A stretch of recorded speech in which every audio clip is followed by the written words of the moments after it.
Some of Mary Jane's memories. My sister Mary Jane shared with me a few of her childhood memories. She recalled when their family lived near a coal mine on Steer Fork in Pine Top, Kentucky, how coal trucks were used to haul coal out of the holler. The kids found an old coal truck tire and they had a ball rolling the tire up and down the road all day long. They also entertained themselves by going into the cornfield, bending over a corn stalk and using it as an imaginary horse. They could always find ways to occupy their time. She remembers when she had some of her siblings would work all day long in the hills dragging out chestnut slabs and selling them to their neighbor for 5 cents each. One day she earned 35 cents. Mary Jane said there was an old white horse on Steer Fork that was nothing but mean. They called it the fighting horse. Once the horse chased our oldest brother Mitchell up a tree. Then it banged its body against the tree trying to shake him out. They were all terrified of that mean horse. Mary told of the time that she and Mitchell were outside playing when they noticed smoke coming from their house. They ran inside the house to discover that a bed mattress was on fire and their 6-year-old brother Alfred was trying to put it out. Mom and Dad were away from home at the time, so it was up to them to put the fire out. Luckily, they were able to extinguish the blaze before it burnt down the house. Alfred had been playing with fire and had lit a piece of paper in the fireplace and carried it to the bed, and the flames had caught the cotton mattress on fire. Mary told of some neighbor kids who were not mentioned by name that she and her siblings loved to play with, and the neighbor kids loved to play with them just as much. They would go down to their neighbor's house and play all day with their kids. While living on Steer Fork, Alfred, Mary Jane, and Sharon would haul kindling wood in Daddy's big iron wheel wagon and stack it on the porch. When Mom and Dad went grocery shopping, Alfred and the girls would take the wagon down the holler to meet them and haul the groceries home. Alfred would haul all the girls in that big wagon, pulling it down the road and sometimes even running with it, just to give the girls a ride. Then everyone would have to join in and help push the wagon back up the holler for another ride.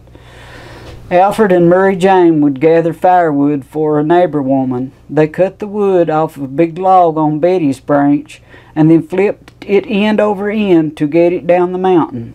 They earned 5 cents for each piece of wood, no matter the size. Plugging watermelons. Some neighbors down the road from us planted a watermelon patch right next to our yard. Every day those melons kept getting bigger and bigger. Well, that was just too much of a temptation for my brother Dale and me. One day while Daddy and Mommy were gone to pay bills, we decided to check out the melon patch. We made a quick check to see if anyone was watching, then sneaked into the patch and proceeded to check out the watermelons, one by one, to see if they were ripe enough to eat. Our procedure for checking the melons was to cut a small square piece out of each melon to see if it was red inside. If not, we just replaced the piece and moved on to the next one. We couldn't find a single ripe one in the entire patch, so we picked out the pinkest one and cut it loose from the vine and headed to the house. Our plan was to go up the holler a piece, hide and eat it. Everything was going as planned until we heard a loud voice say, "Hold it right there." I froze. I turned around to see Ann, our older sister, who was always convicting to work things to her advantage, threatening to tell Mommy on us. I knew we would be in big trouble if Mommy found out, so I did the only thing I could do. I began begging Ann not to tell on us, and I even promised to do anything she asked. Ann devised a plan. She said if I would wash dishes in her place for a whole month, she wouldn't tell. Ann and I took turns washing dishes, but agreeing to this deal would have me doing the dishes all by myself for a whole month. I had no choice but to agree to my loving sister's terms. Later that evening, the owners of the watermelon patch came to check their melons. I overheard that woman telling Mommy that every one of those melons had been plugged. I was scared half to death. This awful dread came over me. I didn't even know what plug meant, but I knew it had something to do with what Dale and I had done. Ann kept her word and never told on us, but she blackmailed me for quite some time over that one. Over time, Ann eventually forgot about the incident, but it sure took long enough. The guilt was terrible. Chicken nest hunting. I remember the fun and excitement of chicken nest hunting when I was a kid. Our chickens were free to roam, and a free-range chicken will not always return to the chicken house to lay their eggs. A free-range chicken will make their nest just about anywhere, even in hollow logs. For a tomboy girl like me, searching for a chicken's nest was fun and exciting, like a treasure hunt. At night we would try to get the chickens into a safe place, but sometimes they would roost in trees. Chickens are vulnerable to begin with, and poor night vision makes them easy game for predators like hawks, weasels, foxes, possums, minks, owls, and raccoons. Raccoons will eat the head off of the chickens and let the rest of the bird lay for other predators to eat. Weasels kill for the sport of it. Sometimes they will wipe out an entire chicken coop and just leave them laying. Opossums love to rob the chicken nest, but they will also kill the chicken and eat part of it. Hawks attack from above in the daytime, and owls attack from above at night. Memories of Mom and Dad. Talking with some of the older siblings about Mom and Dad, I learned some interesting and amusing things. Like the very first home my parents lived in after they were married was a chicken house. That's right. They cleaned and remodeled a large chicken house and turned it into a very first home. My brother Alfred recalls some of Daddy's famous sayings like, "I'll box your old aggravating jaws," and if someone was wearing overalls with one shoulder strap undone and hanging down, he would call them skate gallows. Alfred said that Daddy told about our great-grandpa, Freeland Thomas, having a neighbor he disliked because he wore out his welcome. At dinner time, the neighbor would show up uninvited and say, "Freeland, I've invited myself to eat dinner with you." Grandpa Freeland would respond with, "By doggies, you must have, because nobody here invited you." I remember Dad saying, "I've got an old dark brown headache," meaning he had a terrible headache. My wonderful Dad was as old-fashioned as they come, and as I think back on his quiet nature and calm demeanor, those memories are so precious to me. Some of Sharon's memories. My sister Sharon told me of some of her wonderful memories of Daddy and Mommy. She recalled the time when she was 9 years old, and Mommy woke her up unexpectedly one morning and said, "It's time for you to learn how to make biscuits." She also recalled Mommy taking in some other people's washing and ironing and sometimes housework to help make ends meet. Sharon remembered Mommy making flowers out of crepe paper to put on the graves of some of our family members who had passed away. Sharon told how Daddy wanted his older daughters to learn to sing with him while he played the guitar. I remember Daddy trying to teach me to play the guitar when I was about 10 or 11 years old. I couldn't get the hang of it because my fingers hurt so bad. Sharon's Dominique Rooster. My sister Sharon told me about the time Mommy gave her a big handsome black and white Dominique. We called them Dahmers, rooster. One day while Mommy and Daddy was away, our oldest brother Mitchell and a first cousin decided the big Dahmer rooster would make for some good eating and chased it all over the yard and hillside trying to catch it. Eventually the rooster was caught and Mommy wound up cooking it. Even though Mommy gave Sharon a little banty chicken to replace the rooster, she would rather have had her big Dominique rooster. The rooster met the same fate as Penny the pig. The moral of the story is to never make a pet out of something the family is going to eat, especially if there are many hungry mouths to feed. In the cold winter time, Daddy would rise early in the morning and have a warm fire going by the time Mommy and the rest of us got out of bed. Daddy would warm Mommy's shoes and have hot coffee ready for her. Sharon also told me that Mommy said Daddy used to take her hunting with him. When Christmas time came around, Daddy liked hanging out in the kitchen with Mom, helping her beat the cake dough, icing, and homemade fudge.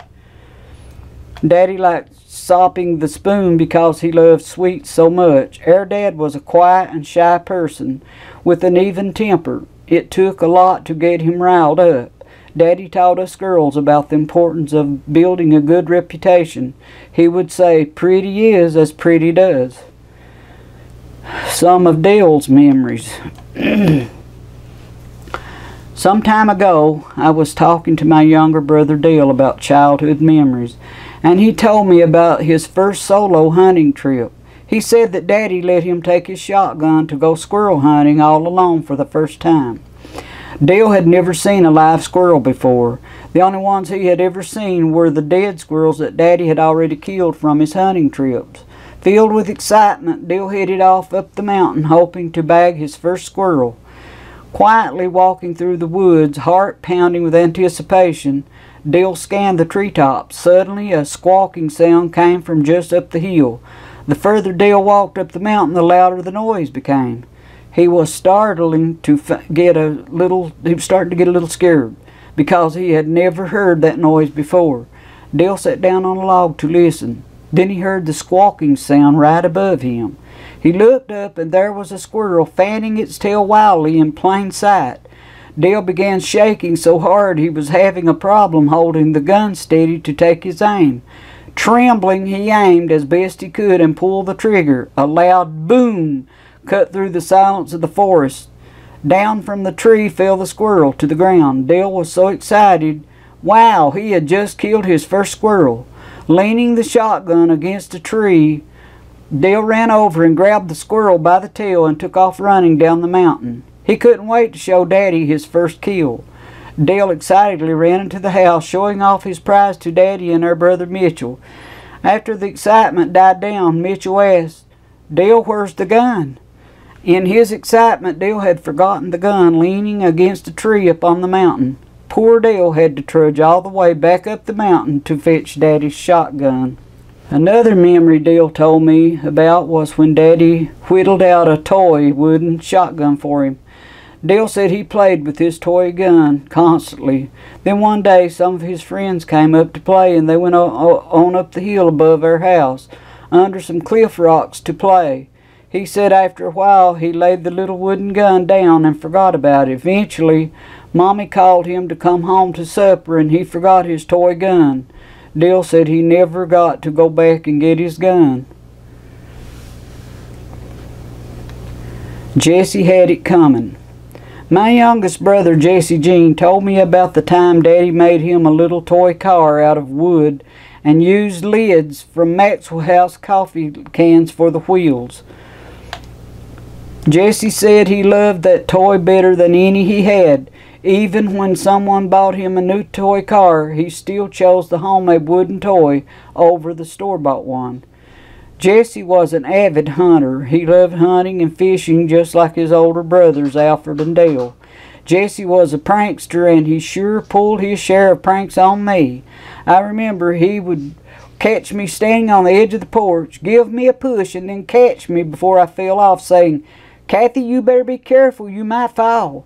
He would run up to me suddenly and grab the chair I was sitting in and almost flip me over, scaring the crap out of me. I remember telling him that Santa would put coal in his stocking for being so mean. One day, after racking my brain trying to figure out a way to get Jesse back for keeping me on edge all the time, I finally came up with a plan. I knew rabbit hunting season would be opening up soon, so there was no doubt he would be going hunting on the very first day. On the eve of the first day of hunting, Jesse was so excited. That evening I watched as he laid out his hunting clothes, fixed his coffee pot, and set his alarm clock for 5 a.m. the next morning, then went to bed. It was now time to put my plan into action. The house we lived in had a fireplace and a big chimney. Carefully I sneaked to the fireplace with a tablespoon and a cup and filled the cup with coal black soot from the chimney. Very quietly I sneaked over and filled the toe of one of Jesse's socks with the black powdery soot, trying not to get any of the outside of the sock. Then I silently moved back to my bed, set my alarm clock for 5 a.m. also, and went to bed. The next morning, silence was broken when both alarm clocks went off at 5 o'clock, making a terrible noise. I quickly turned off the alarm and jumped out of bed. When Jessie saw me, he asked, "What are you doing up so early?" I knew I had to think fast, so I said, "I just want to talk to you while you are getting ready to go hunting." Jessie believed my story and proceeded to turn on his coffee pot, put on his hunting gear. I slyly watched as he sat down on the couch and reached for one of his socks. It was all I could do to keep from bursting out laughing as he stuck his foot into the sock. Suddenly he stopped and with a surprised look on his face said, "What the heck is in my sock?" I watched as he pulled his foot out and his toes were coal black, covered with soot. He sat there for a few seconds puzzled over what had just happened. Then it dawned on him as he looked over at me and said, "You did this. That's why you got up so early." Bursting out laughing, I said, "I told you Santa would put coal in your stocking." Jessie ran to the fridge and grabbed some tomatoes and threw them at me and began to chase me all through the house. I was laughing so hard I could hardly run. He had to admit I had gotten him good. I remember when my sister Ann and I used to play in an old barn just below our house when we lived on Car Creek Hollow. We made a playhouse in the loft of the barn, and sometimes we would jump from the barn roof down to the ground, which wasn't very far. Once when I jumped off, I landed right on a rusty nail. Ouch, that was painful. The nail almost came all the way through my foot. My foot swelled up big and became so sore, it's a wonder I didn't get lockjaw. Another fun thing we kids loved to do was jump off old trucks into garbage dump. That may sound weird and dangerous by today's standards, but it sure was fun back then. I also remember we lived on Ogden. There was a huge trash dump at the top of the mountain, a playground for us kids.